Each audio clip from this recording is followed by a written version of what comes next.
of course, springtime to freshen things up. And one of the ways you can do that is by staging your home, because that's one of the most critical steps in selling it. And we've got more on what not to do there. RE/MAX's Sam Correa is here. And Sam, we had a look at a property last week, and we saw some of the things not to do there. But we now have a chance to check in on the transformation. Yes, it's a huge transformation.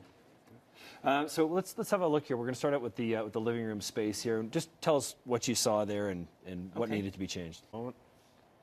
So we're looking at the before and after, and with the after, you can see that it actually now has a little personality. The furniture is all in place, and the buyers now can psychologically visualize themselves living here, which I think is really important. What was there before was fine, but certainly today, as you can see, it looks just great.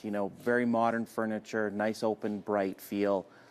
Yeah, because I was in the house while the transformation was going on, and it's not like it was a bad house. It was a lovely home, but it was kind of as many of us live. We accumulate more things in our life, and right. We kind of get used to the furniture we've got and what have you. So it's just those little changes, eh? And correct. And the biggest thing I work with sellers before we hit the market is just kind of decluttering and preparing for the house for sale. We want to psychologically have the buyers visualize themselves living here. So taking away their personal photos of their life's accumulation of things is a big deal. Yeah, and the kitchen was another place there. We saw a little corner of it here, but we'll have another look. It was a little messy earlier on. Yes, now it looks like it's a little bit more turnkey, and I think it's the most important space when you're staging the house is the kitchen and, of course, the bathrooms. Mm-hmm. And the den as well, in the front of the home, they made a little bit of a change in there again, just to kind of freshen it up.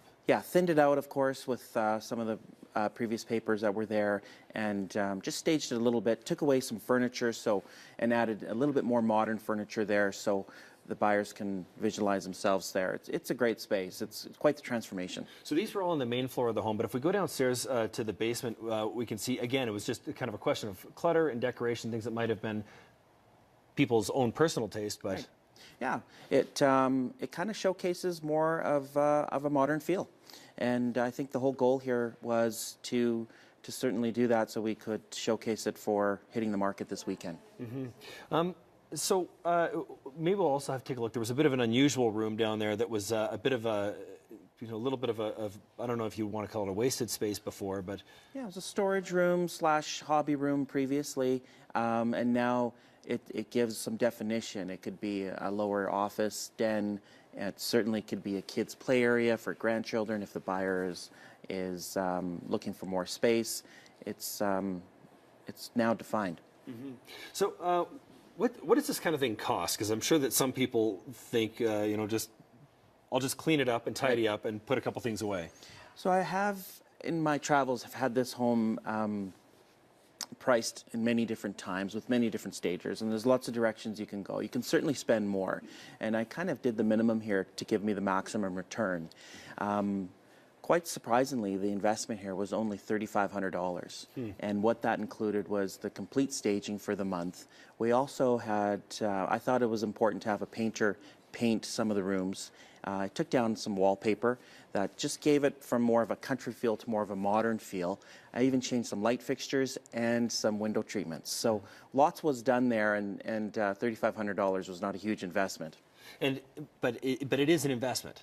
It is an investment. At the end of the day, I know it's going to help me sell this house faster, which ultimately means we get closest to the price. The longer we're on the market, the less of a price we receive.